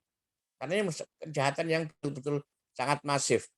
Ya, terima kasih. Assalamualaikum. Oke. Terima kasih Pak Imam Bayaki. Sebelum mungkin akan dijawab oleh Pak David ya yang memahami tata kelola keuangan terkait dengan hukum, menanggapi Pak Imam tentang kenapa kok ini seperti biasa-biasa saja. Mungkin menurut saya karena di Indonesia Raya ini berita itu begitu cepat mudah berganti, Pak. Satu isu ini belum berapa lama belum selesai berganti lagi, dan tidak pernah ada kasus di Indonesia yang tuntas tas ya. Ini juga manajemen media juga perlu kita pertanyakan lagi, sehingga kita tidak pernah tuntas menyelesaikan masalah karena belum selesai sudah berganti isu yang lain. Oke, Pak David mungkin bisa memberikan jawaban dari pertanyaan Pak Imam Bayaki ya terkait dengan apakah ada perangkat hukum yang bisa digunakan agar kejadian seperti ini bisa preventif lah ya, bisa dihindari sebelum membawa korban lebih banyak. Silakan Pak David. Saya jadi ingat zaman dulu saya ikut menwa, tapi menwa yang di Perancis tuh Bang Imam. Jadi kita dikasih senapan mesin ya, senapan serbu tuh. Nah itu kan itu live ammunition ya. Jadi kalau kita pencet, kita buka kuncinya, pencet itu langsung bisa ngebredet orang itu. Ya, itu pelornya luar biasa, peluru tajam. Ngeri-ngeri sedap tuh kalau kita pegang itu. Nah, jadi instruktur kita bilang the best key itu pengaman yang paling canggih itu ya otak kita, the man behind the gun gitu. Jadi kita. Nah, jadi kalau tadi Pak Imam dengan sangat lugasnya gitu ya mendeskripsikan what happened in our country ya, apa yang terjadi itu sangat dahsyat itu tadi yang beliau sampaikan tuh Bang Imam. Jadi benar-benar itu narasinya itu narasi orang yang kesel gitu ya. Jadi benar-benar dipikirin gitu. Kata demi kata ya kan, itu narasinya itu luar biasa. Tapi begini Pak Imam, sekali lagi tadi yang seperti saya sampaikan, di sini itu mau level kita S1, S2, S3, Indonesia ini beda beda sekali pola pikir kita, cara kita beradaptasi dengan pasar, bagaimana interaksi ini di dunia keuangan ini terbentuk gitu ya. Ini sangat beda sekali. Jadi kita harus bicarakan dulu nih dari segi geografinya.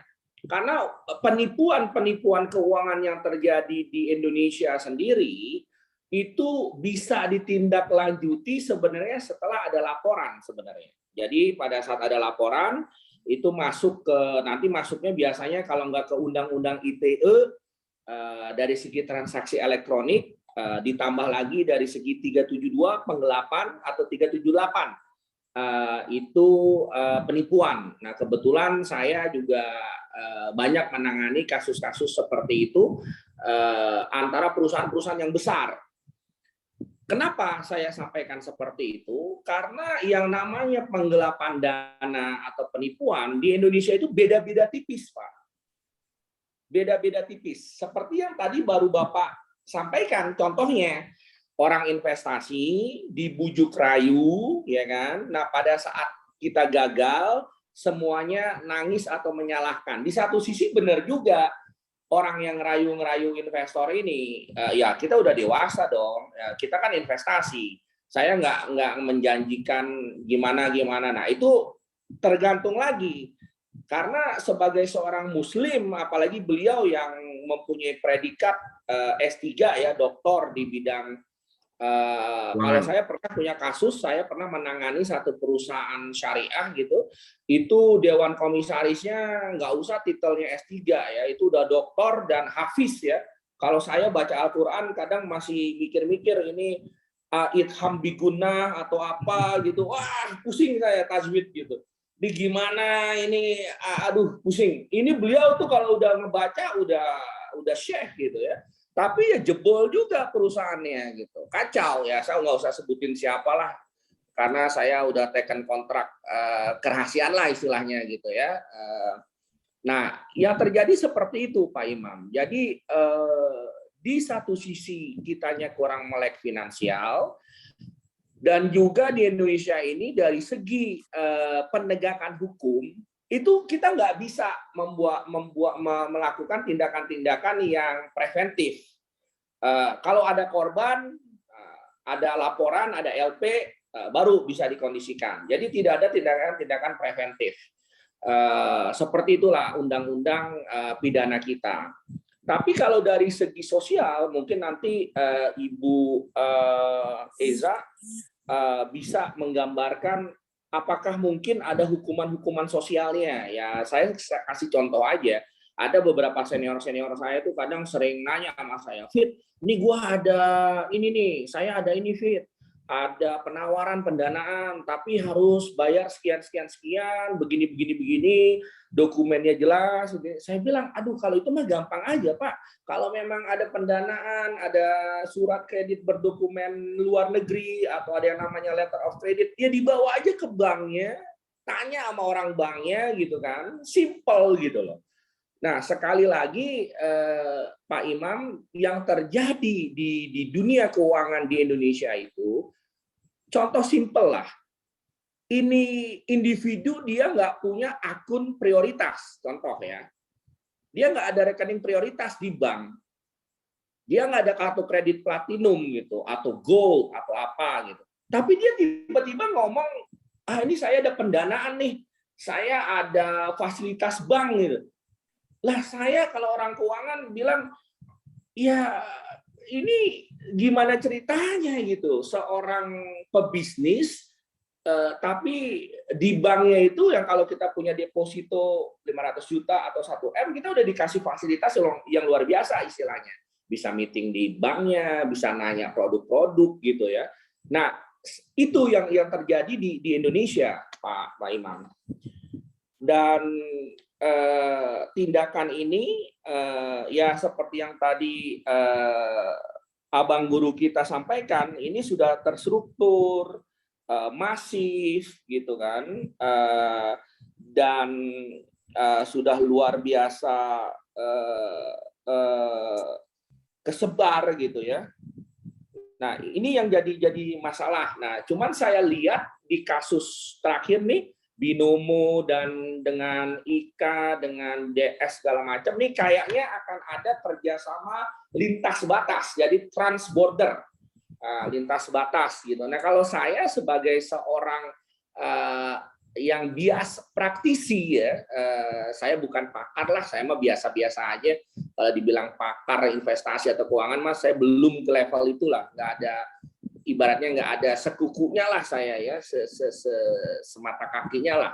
Tapi saya praktisi gitu. Simple aja, kalau mau tahu kemana itu duitnya, kita tinggal koneksi ke PPATK. Udah gitu kalau yang luar negerinya itu ada yang namanya SWIFT. SWIFT itu biasa kalau kita transfer ke luar negeri itu ada SWIFT.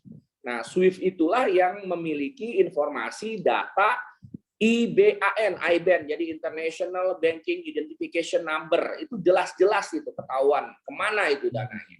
Itu tinggal di, kalau bahasa Inggrisnya itu subpoena ya, subpoena. Jadi tinggal dikasih perintah pengadilan gitu. Jadi kalau bahasa Prancisnya itu di Belgia, di Prancis itu sempat kalau kita mau ngejar-ngejar kriminal atau penjahat keuangan tuh adanya namanya komision regatoire. Jadi komision regatoire, jadi subpoena bahasa Inggrisnya. Kalau Indonesia itu kayak perintah pengadilan, tapi itu lewat bisa lewat Interpol, tapi itu juga bisa lewat tergantung dari skema keuangannya seperti apa. Jadi ada perintah pengadilan yang mengharuskan pembukaan data informasi dari transaksi SWIFT tadi itu. Jadi kemana ini rekening berjalan gitu. Jadi sebenarnya kepolisian kita ini sudah mahir ya, cybercrime ini sudah mempunyai tools, alat-alat sebenarnya untuk mengejar siapapun gitu. Tinggal apakah ada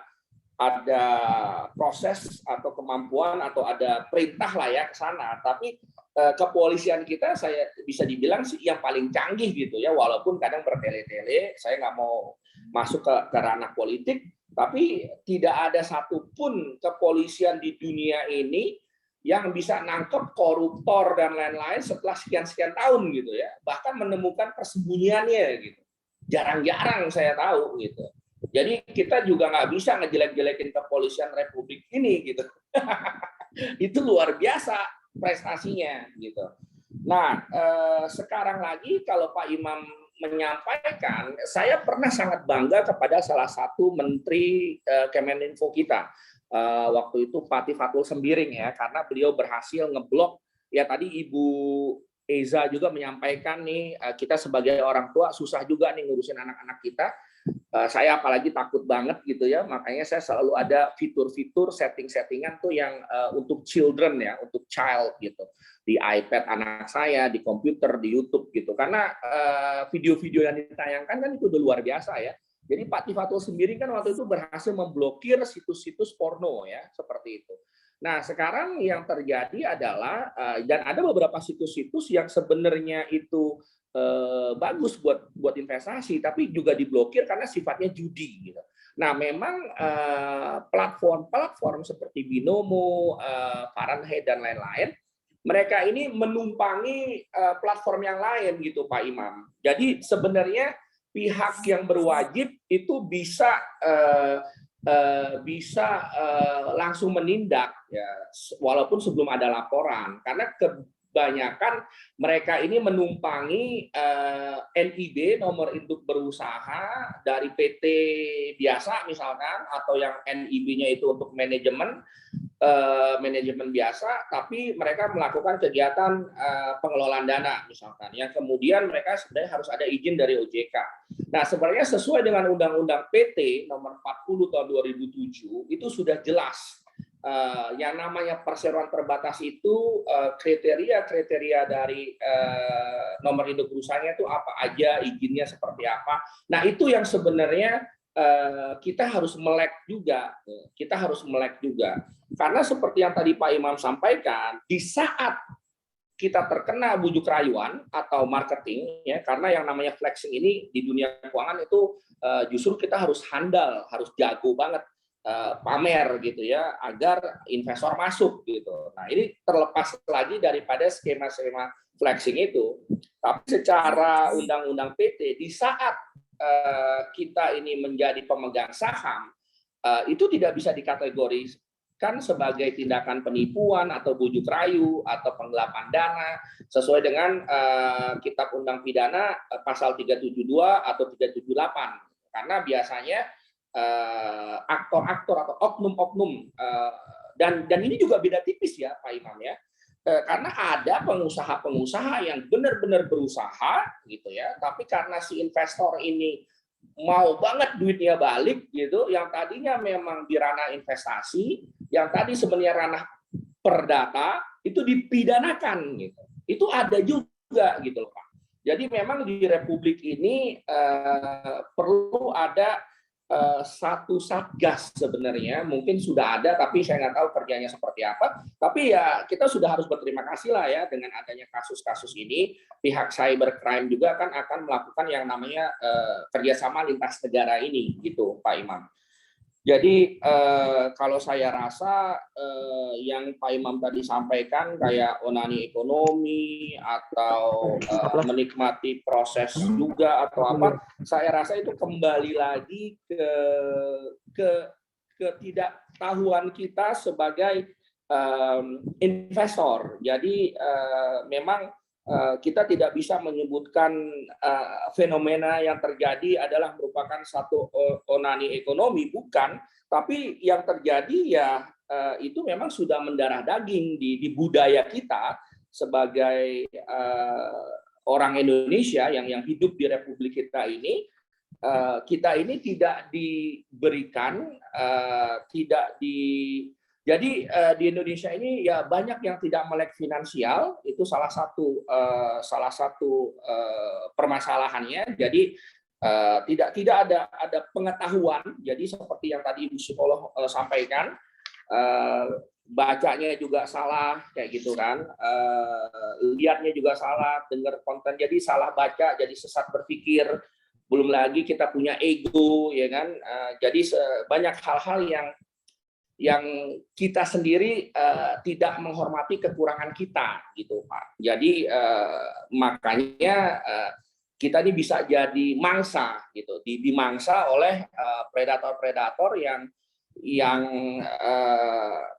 sifatnya dari awalnya itu memang mereka sudah menstruktur skema-skema, ya ada beberapa sebutan-sebutan lah untuk skema mereka ya. Jadi pada saat duitnya udah cukup, nah pelan-pelan itu yang tadinya si investor dikasih angin surga, menang duitnya dikit-dikit gitu kan, nah lama-lama itu diambil-ambilin seperti itu Pak Imam. Tapi saya rasa yang terjadi itu ya kebodohan yang terstruktur gitu ya, seperti Ibu Dokter Psikolog tadi bilang, kita nggak bisa menyalahkan media, tapi ya salah diri kita juga gitu, salah diri kita juga yang tidak melek finansial, yang nggak mau nge-google juga. Sekarang zaman sekarang kan udah gampang Pak Imam. Artinya kalau Bapak mendapatkan penawaran, Bapak ditawarin apa gitu ya, ya misalkan saya nawarin ke Bapak, oh Pak Imam invest di tempat saya 1 miliar gitu, ya minimal Bapak harus itu menggoogle dulu lah, minimal nih rekam jejak saya David Darmawan ini ada apa aja gitu, contoh ya, itu contoh yang simpel. Dan setelah itu baru kita punya pendapat-pendapat lainnya. Nah ini yang menjadi sesuatu yang udah sosial patologis ya. Jadi kalau saya boleh sedikit bergaya-gaya layaknya seorang psikolog, ya mungkin istilahnya itu ya, abang psikolog ya, Ibu Dokter Psikolog ya, apa istilahnya sosiopatologis ya. Jadi ini udah mempunyai penyakit sosial gitu, dan itu memang harus dihukum secara sosial. Kalau saya demen banget itu ngelihat orang-orang yang mau nipu-nipu guru-guru saya misalkan gitu kan, atau itu kejadian belum lama gitu. Mungkin kalau ada 2 menit sedikit biar saya ceritain ya, seperti itu. Ada orang datang ke guru ngaji saya yang tinggal di Jakarta Barat, orang itu bilang, wah ini bisa begini, tapi memang manusia itu melakukan pamer ya, mungkin pamernya bisa dia jadi mu'alaf gitu ya. Beliau misalkan dia orang Chinese keturunan Tionghoa tapi jadi mu'alaf. Lantas dia cerita punya akses begini, punya dana gini. Wah, saya demen banget tuh kalau saya dapetin orang-orang yang kayak gitu. Akhirnya ya karena dia tujuannya mau nipu, ya saya tipu lagi lah gitu kan. Saya bilang, wah ini saya bisa cepetin proses ini gitu. Wah bener Pak, bisa, murah biayanya sekian gitu. Bayar ya sebelum maghrib. Dia transfer duitnya ke saya kan. Saya udah tahu kalau urusan kayak gini gampang selesai, tapi kan minimal uang bensin saya. Karena saya paling sebel gitu ketemu orang-orang kayak gitu. Tapi gimana saya harus nolak? Karena yang manggil saya guru ngaji saya gitu kan. Saya bilang, ya Allah, saya bilang ini saya mau tolak nggak enak. Kalau saya langsung cerita di depan guru saya, kayak saya ngejelek-jelekin orang, kan nggak bagus juga. Akhirnya saya memberanikan diri datang. Lantas pada saat itu manusia udah transfer uangnya ke saya, dia bayar, lantas dia bilang kan, wah Pak David, gimana nih, gini nih, jadi nggak? Wah, saya bilang, sorry, ini kan saya bertindak sebagai konsultan. Ya kalau konsultan wajar dong dibayar.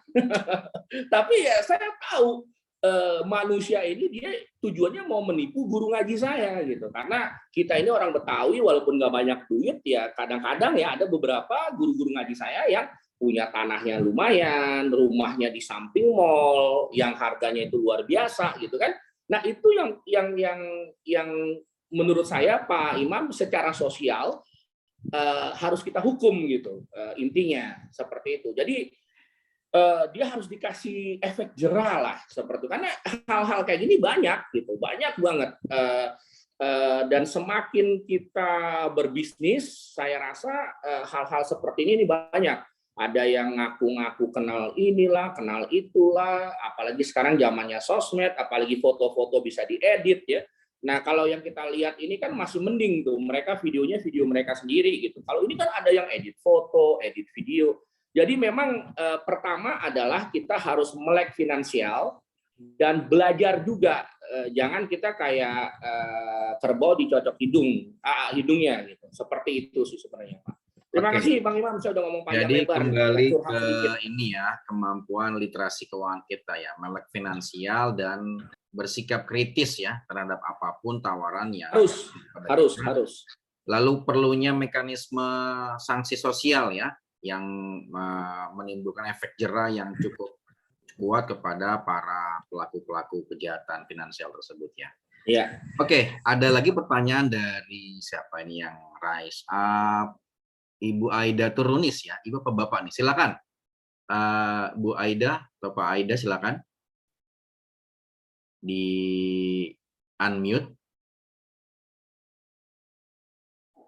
Bapak atau Ibu Aida silakan. Oke. Ya, Pak. Ya, silakan Ibu, silakan Bu Aida. Iya. Ibu mau mengajukan pertanyaan, silakan. Enggak, Pak. Oh, kepencet. Iya. Kepencet rise up-nya. Oke. Ya, oke. Siap Ibu, bisa dimaklumi. Oke. Mohon maaf, Pak. Ya.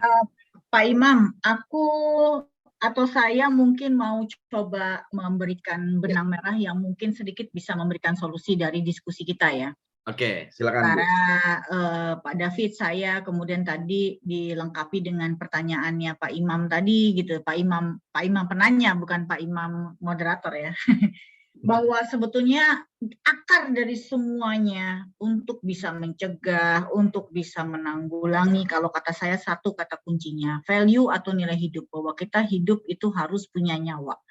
Nyawa mental kita satu yang kita sebut dengan value atau nilai hidup. Jadi value atau nilai hidup yang akan membawa kita mau kemana, apa tujuan hidup kita, bagaimana dasar-dasar. Sama seperti misalkan kita punya Pancasila, kita sebagai warga negara mau tidak mau mengimani nilai-nilai dalam sila-sila Pancasila. Sama, kita dalam kehidupan pribadi pun harus punya nilai-nilai. Kita mau apa? Responsible, misalnya caring, sharing, loving, kemudian respect lah, kemudian tadi hard worker lah, jadi kerja keras, itu semuanya nilai hidup yang harus kita punya. Masalahnya anak-anak milenial sekarang sangat minim akan nilai kehidupan. Kalau kita dulu mungkin syarat dengan nilai kehidupan dari orang tua kita gitu ya. Kita kalau udah didudukin di ruang tamu atau di ruang tengah gitu, Bapak mau bicara, Ibu mau bicara, udah deh langsung. Bapak maunya kamu A, B, C, D, E. Nah itu udah nilai kehidupan keluar semua kan. Harus sopan sama orang, harus hormat sama orang tua, harus salim tangan, harus assalamualaikum, ngomong nggak boleh keras. Itu kan sebetulnya nilai hidup. Dan itu semua yang menjadi filter yang tadi Pak David bilang, bahwa ya itu kan dimulai dari diri kita sebenarnya. Nanti setelah ini flexing, fenomena flexing selesai, akan ada fenomena-fenomena lain sejalan dengan modernisasi, kompleksitas kehidupan era modern. Kalau untuk misalnya kita tahu untuk fenomena berpasangan ada yang namanya gaslighting, ghosting lah, ada macam-macam itu, ya semua itu sebetulnya kembali kepada diri kita sendiri. Mari kita membekali nilai-nilai kehidupan yang baik. Ya tadi seperti Pak David bilang, jangan rakus deh, semua tuh namanya mau kaya butuh proses. Nah itu kan nilai kehidupan juga. Kalau kita nggak punya nilai kehidupan semacam itu, ya rentan untuk menjadi korban. Kira-kira itu sepertinya. Oke, Ibu Oriza, apakah tadi menjadi closing statement dari Ibu? Kayaknya iya. Iya, ada. Masih ada slide lagi yang mau di-share? Sedikit pembahasan nih, Bang Imam, mumpung ada ibu psikolog juga kan. Ya, dan ini menjadi closing statement juga ya, Pak David ya. Silakan Pak David. Kalau saya mah the night is still young, ini baru jam 9 ini. Lagi hot banget nih Bang Imam nih. Maksudnya otak saya nih dari kegiatan dari pagi nih sekarang nih lagi hot banget gitu. Karena saya fire, ya? Diundang oleh Bang Imam ngomongin ini gitu ya. Dan ini sudah kejadian banyak banget Bang Imam. Luar biasa. Aduh, ini kalau saya cerita dari awal saya balik ke Indonesia gitu tahun 2004, dari zamannya ada yang namanya hartanya Bung Karno lah, uang merah lah, ada macam-macam. Aduh, ampun gitu ya. Ya tapi ya this is Indonesia gitu loh, Bang Imam. Manusia-manusia yang hidup di Indonesia ini memang demen berkhayal seperti tadi kan Pak Imam penanya itu menyampaikan. Kita ini kadang butuh financial freedom, freedom ya. Saya jadi ke orang udik ngomongnya freedom, freedom gitu. Ya kemerdekaan finansial kita sendiri itu terbentuk dari DNA kita yang merasa terjajah sebenarnya. Jadi proses kenikmatan kita itu bukan pada saat kita dapat duit ya, tapi pada saat kita mau dikibulin sebenarnya. Karena kita percaya dengan tahayul-tahayul gitu. Nah, saya sendiri sebagai seorang anak bangsa, Bang, kadang saya kesian sama guru-guru saya, orang tua saya gitu, yang percaya hal-hal yang kalau dipikir apa bener sih? Kok ada BG bank guarantee segede gitu? Gua kagak pernah tahu gitu, gimana atau apa gitu kan? Wah, kalau itu jadi banyak hal-hal yang seperti ini atau yang tadi seperti Ibu Eza sampaikan, ada orang yang nampang-nampang untuk menarik perhatian, karena ini beda-beda tipis dengan pola marketing sebenarnya, Bang Imam. Ya kalau di marketing udah biasalah kita gaya-gayaan. Justru seperti Profesor Renal Kasali sempat bahas kemarin tuh di YouTube-nya segala macam, itu saya juga lihat ya, bagus juga beliau itu menggambarkan pola-pola flexing, ada komunitas yang sengaja, ada yang begini, ada yang begitu. Tapi seperti yang Ibu psikolog sampaikan tadi, minimal orang kalau flexing, tapi dia tahu tujuan hidupnya mau dibawa kemana, ya baguslah, berhasil gitu kan. Karena itu satu metode, satu cara gitu, biar memang dia berhasil. Ada orang yang, ada cewek misalkan, dia bukan cewek kaya, dia orang kampung istilahnya. Tapi dia mau dapetin suami yang ganteng, keren, kaya kayak saya gitu misalkan, ya kan, yang lulusan luar negeri gitu kan. Padahal kalau dibilang mana ada lulusan luar negeri tiba-tiba pakai sarung sama pangsi gitu kan, kebanyakan. Jadi sekali lagi kembali ke jati diri kita juga. Tapi si cewek ini yang ada di penjelasan YouTube-nya Profesor Renal Kasali, belong to a community, ada di satu komunitas yang dimana diajarin nih, gimana dia bikin foto, gimana dia harus berdandan, gimana dia harus ngejawab DM, gimana dia harus, dan dia tuh patungan untuk bikin foto-foto di tempat-tempat yang keren misalkan, untuk ngedapetin cowok yang levelnya tuh pengusaha atau bagaimana gitu. Berarti Tapi kalau pencitraannya berhasil ya? nah kalau berhasil, berhasil, ya alhamdulillah gitu ya. Jadi kita nggak bisa nyalain flexing as a crime juga gitu, nggak bisa gitu loh Bang Imam. Karena di marketing juga kan ada marketing behavior yang memang sengaja dibikin untuk mereka itu ngebeli produk. Nah, cuman sekali lagi saya bukannya sok-sokan sok pinter atau gimana, tapi saya paling sebel ya di negara ini. Kita udah bayar pajak, kita udah bayarin itu ASN, pejabat-pejabat ya, yang mobilnya keren-keren, kalau meeting di hotel, ya kan? Padahal ada ruang meeting di kantornya, tapi masih meeting di hotel, di puncak lagi, ya kan? Mereka kerjanya apa? OJK, ya kan? Ada Satgas waspada investasinya. Ngapain mereka digaji, gitu kan? Jangankan produk yang kayak begini yang orang kagak ngerti, binomo lah, option trading lah, macam-macam. Kalau saya kasih penjelasan nama-nama keuangan yang lain, mungkin orang nggak tahu, taunya untung aja. Kemana mereka ini gitu loh, Pak Imam?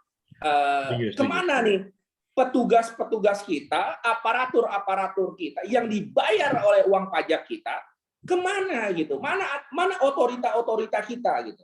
Jadi ini yang sebenarnya kita harus pecat pertama, mungkin saya harus demo mereka kali ya besok ya. Mereka yang harus kita salahkan, ya, Ibu psikolog, Pak Imam.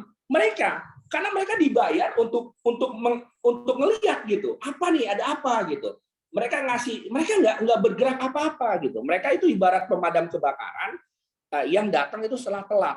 Jadi saya rasa inti dari permasalahannya adalah di zaman yang era modern ini, yang dimana analisa big data, ya kemarin aja kan salah satu tokoh itu kan Pak Luhut aja kan udah bilang, wah saya mau nunda pemilu nih karena ada big datanya kan. Ya kan.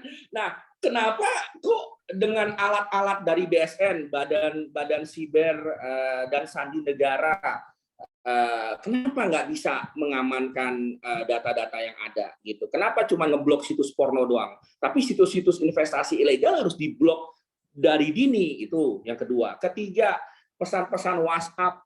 Keempat, laporan-laporan segala macam itu kan harus ditelaah, harus dianalisa. Jadi kemana kita punya sistem pengamanan teritorial kita gitu? Istilahnya. Jadi kalau kita nih di dunia intelijen itu ada yang istilahnya itu Ceni Lani, cegah dini, lapor dini gitu. Ceni Lani. Jadi kemana nih?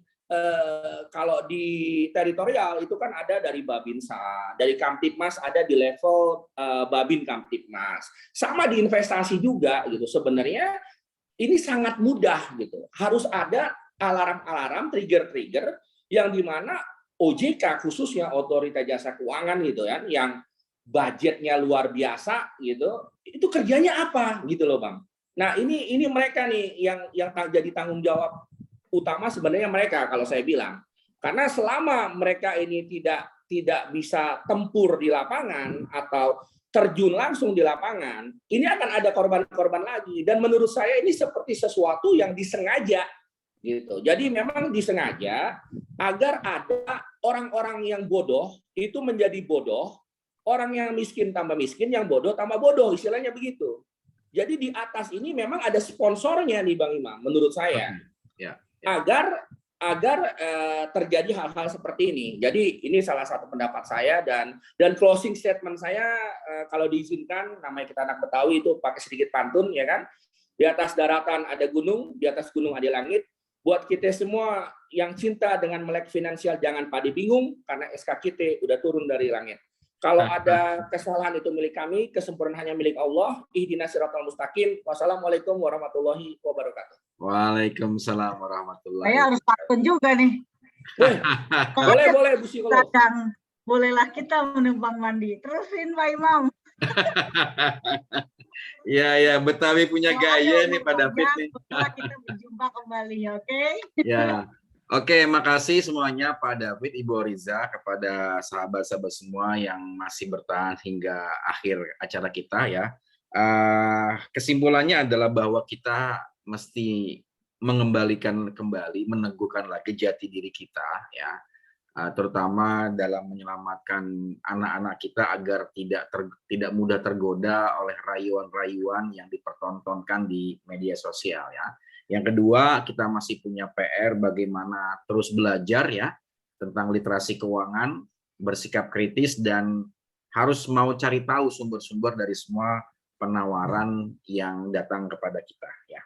Oke, terima kasih sekali lagi kepada Pak David ya. Mohon maaf nih di saat on fire kita harus menutup karena teman-teman sepertinya sudah meredup uap matanya. Terima kasih Bu Riza untuk waktunya, sangat bermanfaat ya. Pada semua teman-teman terima kasih. Kita jumpa lagi pada tema Zoom kita yang sama menariknya di minggu depan ya. Selamat malam. Akhir kalam. Wassalamualaikum warahmatullahi wabarakatuh. Waalaikumsalam Terima kasih Bu Riza. Terima kasih Pak Imam, Pak Ya, David, terima kasih semua teman-teman. Assalamualaikum semuanya. Oke. Terima kasih semuanya. Saya close ya. Terima kasih.